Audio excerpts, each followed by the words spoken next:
নমস্কার, আমি মাম্পি। শহরে ঘরকন্যার আরেকটি ব্লগে সকলকে জানাই স্বাগতম। কেমন আছেন বন্ধুরা? আজকের ব্লগটা এখান থেকেই শুরু করছি। আমার বড় মেয়ে মিষ্টু ঘুম থেকে উঠে ও কী করলো, মেডিটেশান শুরু করলো। কারণ আমি বললাম যে বাবা মেডিটেশান কর, কারণ মেডিটেশান করলে মন খুব শান্ত থাকে, ধীর স্থির থাকে, এমনিতেও খুব শান্ত। তারপর স্কুল আছে, স্কুল যেতে হবে, তো রেয়াজ করে মেডিটেশানটা করছে। এই যে বেরিয়ে পড়েছি স্কুল দিতে, আজকে আমি বেরিয়েছি ওকে স্কুল দিতে। স্কুলে দিয়ে এসে তারপর ওর বনুকে নিয়ে এবার খাওয়া দাওয়ার পালা। ওকে স্কুলটা যেহেতু সামনে, আজকে ওর বাপিকে বললাম যে আমি একটু দিয়ে আসি, তুমি ছোটোটাকে রাখো। এসে দেখছি ছোটোটার কি কীর্তি, ছোটো রাস্তায় বসে বসে খেলছে। আমরা যখন ছোট ছিলাম জানেন বন্ধুরা, এই ধুলো বালি কাদা মেখে কিন্তু মানুষ হয়েছে। এখনের বাচ্চারা তো এটা করেই না। তো ছোটো মেয়েকে দেখে খুব খুশিই হলাম।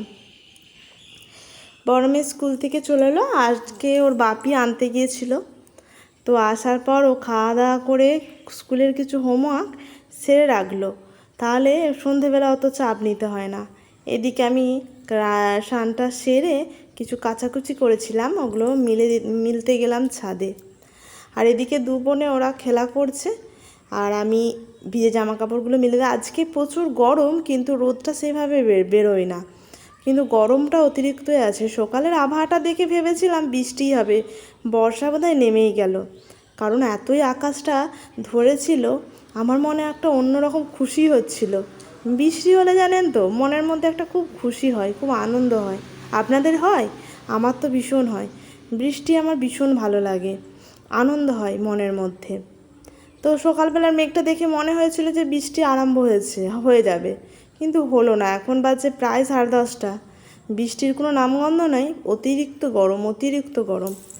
আপনাদের ওখানে কেমন গরম? আর দূর দূরান্তের মানুষ আমার ব্লগটা দেখেন, আমার কথা পছন্দ করেন, এটা আমার সত্যিই খুব ভালো লাগার বিষয়।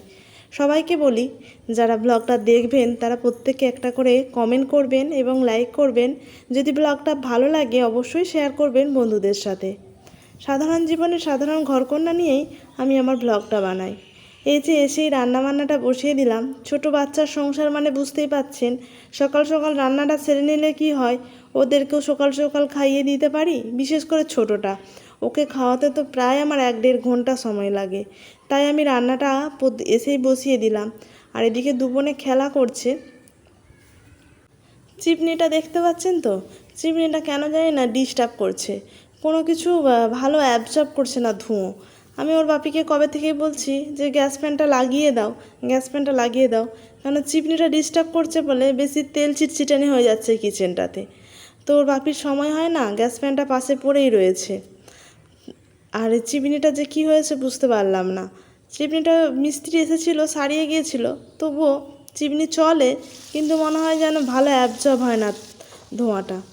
মাছটা ভাজতে দিয়ে ভাবলাম ফ্রিজে গোটা কতক জল রেখে দিই। এই গরমে ফ্রিজের জল খেতে আমার ভীষণ ভালো লাগে, আর কেউ আসলেও শরবত টরবত করে দিতেও খুব ভালো। গরমে তো ফ্রিজের জল খেতে ভীষণ ভালো লাগে আমার, একদম মানে এমনি নর্মাল জল খেতে ভালো লাগে না। আর সবজিগুলো অনেক দিন ধরে আছে, সবই বের করে নিলাম, যে সবজিগুলো আজকে রান্না করে নেব, কারণ শুকনো হয়ে যাচ্ছে। দেখছেন, বললাম না বাইরের আবহাওয়াটা কেমন মেঘলা মেঘলা। ছাদে আসলাম জামা কাপড়গুলো কুড়িয়ে নিতে, শুকনো হয়ে গেছে। এখন বাজে প্রায় 1টা বেজে গেছে, আর শুকনো হয়ে গেছে, ভালোই শুকনো হয়ে গেছে। যেগুলো শুকনো হয় না সেগুলো নিয়ে যাব না, যেগুলো শুকনো হয়ে গেছে সেগুলো তুলতে আসলাম। এদিকে দেখতে পাচ্ছেন, এদিকের ঘর বাড়ি অনেকেরই দেখার ইচ্ছা, আমি কোথায় থাকি, কীরকম পরিবেশ। এই যে আমার চারিদিকে এরকম ঘর বাড়ি, শহর মানে আর কি গাছপালা কম, তবু আমার এই দিকটা মাঠের দিক বলে গাছপালা অনেকই আছে। এই যে বাড়ির পাশ দিয়ে একটা রাস্তা চলে যাচ্ছে, ছোট্ট পিচ রাস্তা, লোকজন যাচ্ছে। আর আমার মেয়ে দুটো জানলায় খেলা করছে, দেখছি পেছনের লোকটা কেমন দেখে দেখে যাচ্ছে আমার ছোট মেয়েটাকে। আর যে এটা দেখতে পাচ্ছেন না, এটা হচ্ছে ড্রাম। অনেকেই ভাবে এটা জলের ড্রাম কেন দিদি এখানে, না এটা জলের ড্রাম নয়, এটা তেলের ড্রাম। তেলের ড্রাম মিন্স সর্ষে তেলটা আমরা অনেকটা পরিমাণে ভানিয়ে নিই গ্রাম থেকে, মানে হোলারেতে তেল বের করে নিয়ে আসি, প্রায় 1 কুইন্টাল 1.5 কুইন্টালের মতো। সেই তেলটা ওখানে আমরা রেখে দিয়েছি রান্নায় মানে ব্যবহার করার জন্য। আমরা পিওর ন্যাচারাল তেলটা ব্যবহার করি। এদিকে আমার কর্তামশাই আজকে স্টাডি রুমেই রয়েছে, অফিসের কাজ করছে। আর বলছিলাম না দুই বোনেতে কেমন খেলা করছে, এই যে দেখতে পাচ্ছেন।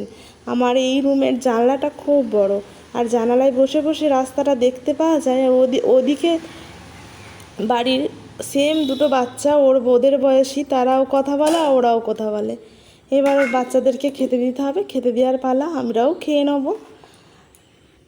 বিকালবেলা চলে আসলাম একটু ঘুরতে, প্রতিদিনেরই আসা। বিকালবেলাটা একটু হাওয়া দেয়, বাচ্চাগুলো খেলাধুলা করলো, বাচ্চা থেকে বড় সবাই আসে, আমারও খুব ভালো লাগে। দেখতে পাচ্ছেন গল্প গুজব চলছে। আজকের ব্লগটা বেশি টানলাম না, এখানেই ব্লগটা শেষ করলাম। নেক্সট কোনো ব্লগে আবার দেখা হবে আপনাদের সাথে।